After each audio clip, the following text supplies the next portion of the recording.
পুজো দেওয়া হয়ে গেল খুব ভালোভাবে। এবার যাচ্ছি উপরে, উপরে একটা কিছু আছে শেয়ার করছি। সিঁড়ি বেয়ে উপরে ওঠার পর সেখানে আছে একটা পাথরে নন্দী মহারাজের দুটো পায়ের ছাপ। আর এটা যেন অবাক হবে, সেই পায়ের ছাপে বছরভর জল থাকে।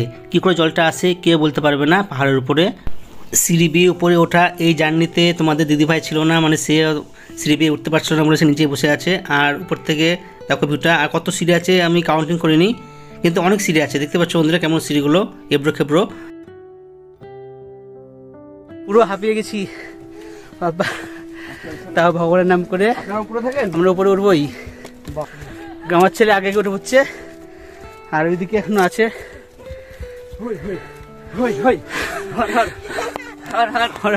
হর হর মহাদেব, হর হর মহাদেব, হর হর মহাদেব, হর হর মহাদেব, হর হর মহাদেব। এখন এত সিঁড়ি আছে, উঠতে হবে, চলো।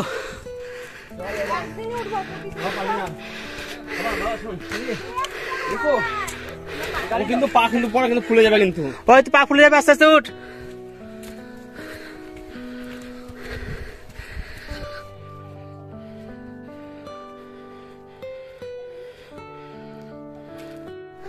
পুরো ঘেমে গেছি আর কাঁপছি।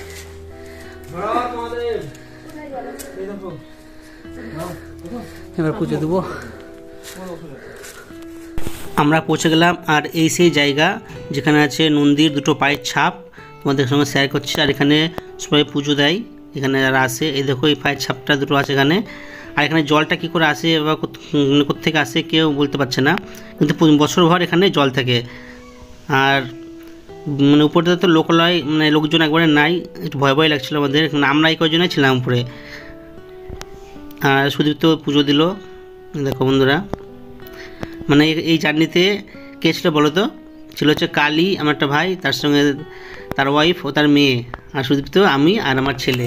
বাচ্চারা দেখছি খুব ইন্টারেস্ট সিঁড়ি বেয়ে উপরে ওঠার জন্য। আর এই দেখো কালী, মানে আর উঠতে পারছে না, বলছে পায়ে ব্যথা করছে। আমরা তাড়াতাড়ি আসো, এসব নামতে হবে আমাদেরকে। নির্জন এলাকা, ভয় ভয় তো লাগবে, তাই না? একটা অচেনা এলাকার মধ্যে আমরা এসেছি, আর সঙ্গে কেউ নাই। আর এটা আরেকটা জিনিস দেখলাম, এই যে পাহাড়ের ওপারে বলছে একটা গ্রাম আছে। মানে কিছু লোক দেখলাম ওই পার থেকে নামলো, দিয়ে বলছে ওপারে একটা গ্রাম আছে, সেইখানে ওরা থাকে। আর ওরা নাকি এই সিঁড়ি দিয়ে 3-4 বার ওঠানামা করে। এ কথা শুনে আমরা তো পুরো অবাক, মানে আমরা একবার উঠতেই হাঁপিয়ে যাচ্ছি এভাবে, আর ওরা 3-4 বার ওঠানামা করে। যাই হোক, ওদের অভ্যাস হয়ে গেছে। আর এই সেই পায়ের ছাপগুলো তোমাদের সঙ্গে আরেকবার শেয়ার করলাম। আমাদের আগে উঠলো সিঁড়ি বেয়ে, আবার আমাদের আগে নামতে যাচ্ছে সিঁড়ি দিয়ে আমার ছেলে, দেখো একা একা নেমে যাচ্ছে। আর চলো বন্ধুরা নিচে নামা যাক। কিন্তু উঠতে যতটা মানে কষ্ট হচ্ছিল, নামতে গিয়ে কিন্তু কোনো কষ্ট হয়নি একদম।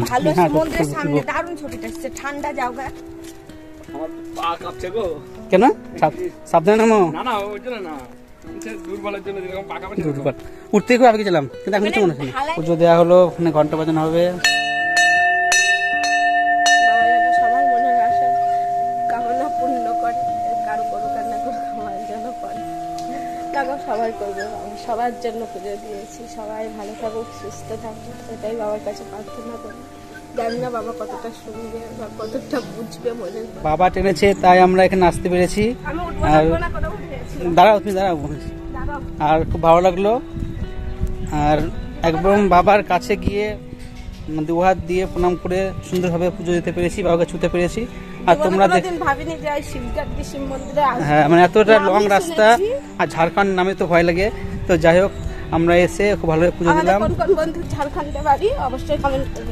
আর বাবা টেনেছে বলে আসতে পেরেছি, এটা তো একদম সত্য কথা।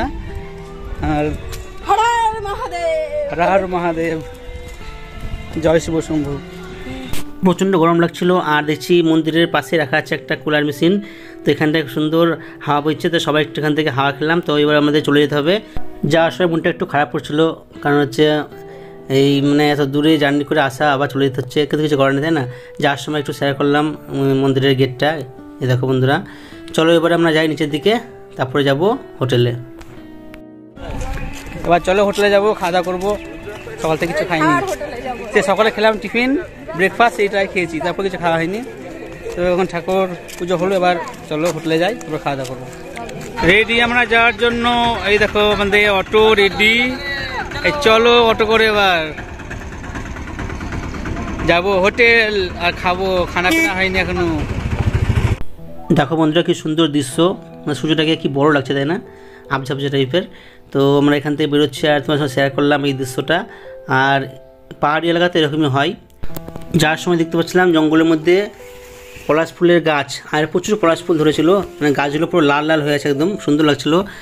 তো আমরা ভেবেছিলাম নামবো, তো সেটা আর হয়নি, দেরি হয়ে গেছে বলে আমরা এখান থেকে চলে যাচ্ছি। এই বন্ধুরা এই দৃশ্যটা খুব সুন্দর লাগছিল, তাই জন্য শেয়ার করলাম তোমাদের সঙ্গে।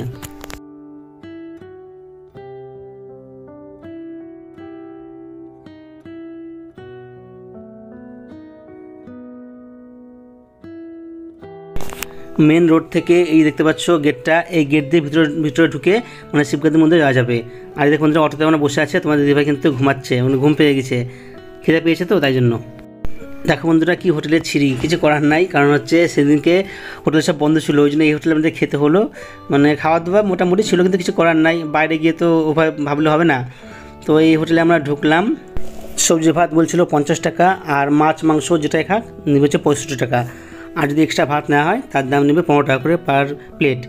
যাই হোক আমরা খেলে, আমরা তো এক্সট্রা কোনো ভাত নিই, মানে ওই একবার দিশা ভাত সেই ভাতই আমরা খেয়েছি। আর এই দেখো বন্ধুরা আমি ভিতরে ঢুকে পড়েছি, আর এখানে আমরা বসলাম, কিন্তু দুঃখের বিষয় উপরে ফ্যানটাই চলছিল না, তো কিছু করার নাই, এভাবে এখন খেতে হলো কষ্ট করে গরমের মধ্যে। তো আমাদের দেখো খাওয়া দাওয়া চলছে, আমি একটু ক্যামেরা করছি সবাইকে। আর রং খেলা কিন্তু ভালোই চলছিল ওইদিকে, সেটা তোমার সঙ্গে একটু শেয়ার করলাম। খাওয়া দাওয়া হলো, অনেকটা দেরি হয়ে গেছিলো, তো যা খাওয়া দাওয়া নিয়ে একটা সমস্যা হয়েছিল সেটা। তোমাদের দিদিভাই কিন্তু হোটেলে সেরকম খাবার খাইনি, মানে একবার মুখে দিয়েই বলছে আর খাবো না। তো তারপরে আমরা চলেছিলাম তেলে ভাজার দোকানে, তো এখান থেকে মানে ওই পেঁয়াজি, তার হচ্ছে আলুর চপ এসব কিনেছিলাম। তো সেগুলোও খাচ্ছে, মানে ওইগুলো খেতে কিন্তু বেশ ভালোবাসে। ভাত খায়নি তো কী হলো, এগুলো খেয়ে পেট ভরে যাবে ওর। আর এখানে তোর হচ্ছে একটা মশলা, চাট মশলা, সে তোমার সঙ্গে একটু শেয়ার করলাম। এটা কিন্তু মিষ্টির দোকানে এগুলো বিক্রি হচ্ছে। আর ছেলে খাচ্ছিল কুলফি। আর আমরা এখান থেকে যাব কোথাও, সেটা বলছি পরে। সন্ধ্যা হয়ে গেছে, তো ভাবছি গিয়ে দেখতে পাবো তো সব কিছু। যাই এখন বাসছে দেখো বন্ধুরা 6টা 1, তো যাই সেখানে, যতটা পাবো তোমার সঙ্গে শেয়ার করবো, ঠিক আছে বন্ধুরা। আমরা এখন যাচ্ছি বিন্দুবাসিনী মন্দির, তো চলো তোমরা আমাদের সঙ্গে, তোমরাও দেখবে সঙ্গে আমরাও দেখবো।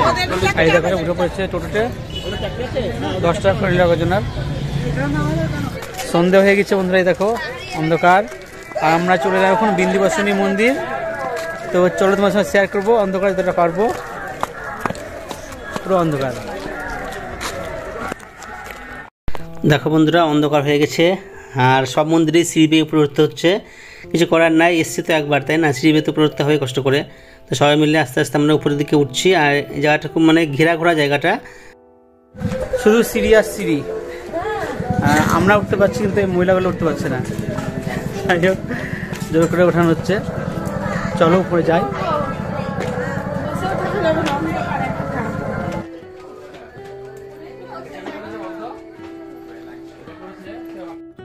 সিঁড়ি বেয়ে ওঠা থেকে রেহাই নেই। তো এই দেখো উপরে কিন্তু আরও অনেক সিঁড়ি রয়েছে। আর এখানে দেখো আমার ছেলে আর কালির মেয়ে কিন্তু সব জায়গাতেই আগে উঠে যাচ্ছে। আমি তো প্রথমে ভেবেছিলাম আর উঠবো না, যেহেতু এখানে অন্ধকার হয়ে গেছে, একা বসে থাকাও ঠিক না, যেহেতু আমি অতটাও ভালো হিন্দি কথা বলতে পারি না, সেই কারণে উঠবো না করে উঠে পড়লাম। আর এখানে দেখো কত সুন্দর মূর্তি আছে, এটা কিসের মূর্তি অতটাও বুঝতে পারিনি, তো মূর্তিটা খুব সুন্দর। যাই হোক তোমাদের সাথেও একটু শেয়ার করলাম, তো তোমরাও বলবে কেমন লাগছে আমাদের এই ঘোরাটা। আর অনেকে ফেসবুকে জানতে চেয়েছো এটা কোন জায়গা, তো তোমরা ইউটিউবের ভিডিওগুলো ভালো করে দেখো, তাহলে বুঝতে পারবে। তো এই দেখো আমাদের পরে আবার কালীরাও উঠে পড়লো। আর এখানে কিন্তু সবাই জমিয়ে হোলি খেলছে, মানে আবির খেলছে মন্দিরের সামনে। তো বেশ ভালো লাগছিল, আমারও ইচ্ছা করছিল একটু হোলি খেলার, কিন্তু আর খেলা হয়নি। আর এখানে কিন্তু ঠাকুর বলতে আছে শুধু মুকুট 3টে। এই হলো বিন্দুবাসিনী পাহাড় বা মন্দির। তো এই হচ্ছে এখানকার ঠাকুর, 3টে মুকুট। তো আবারও তোমরা দেখে নাও। তো আমরাও দেখলাম, তো আমরা তো সামনে থেকে দেখেছি, খুবই ভালো লাগছে।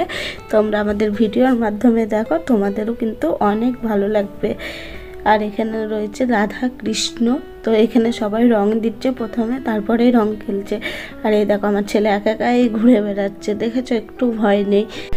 মন্দিরের দেয়ালে দেখো কত সুন্দর ঠাকুরের ছবি আঁকা আছে, কিন্তু খুবই সুন্দর লাগছে, এত সুন্দর করে আঁকা আছে, দেখতে বেশ ভালোই লাগছিল। তো এগুলো আমরা দেখতে দেখতে আর কি চলে আসলাম। তারপরে এখানে আছে ঋষি বা মণি ঋষি, যাই হোক, কিন্তু ইনার নাম লেখা আছে উপরে পাহাড়ি বাবা। তো নামটা একটু হাসিই পেলো শুনে। তো তা যাই হোক, যা নাম আছে সেটাই তোমাদের সাথে বললাম। তারপর আমরা চলে আসছি এই গেটের ভিতর দিয়ে। এখানে একটা আশ্চর্য জিনিস আছে, সেটাই দেখার। আর এই যে এখানে হচ্ছে হাতি, দেখেছো? হাতিটাও কিন্তু খুব সুন্দর, আর হাতিটাকে এত পরিমাণে আবির মাখিয়েছে আর কি বলবো। আর তার সাইডেই রয়েছে বাবা মহাদেব। আর এই বাবা মহাদেবটাকে তোমরা চলো, আমরা ওখানটায় যাচ্ছি, সামনে থেকে দেখাবো। তো এই আর এখানে দেখো কত সুন্দর করে সব আবির খেলছে। আর এই দেখো মহাদেবটা ভালো করে লক্ষ্য করো, কি দেখতে পেলে সেটাই কমেন্টে জানাবে।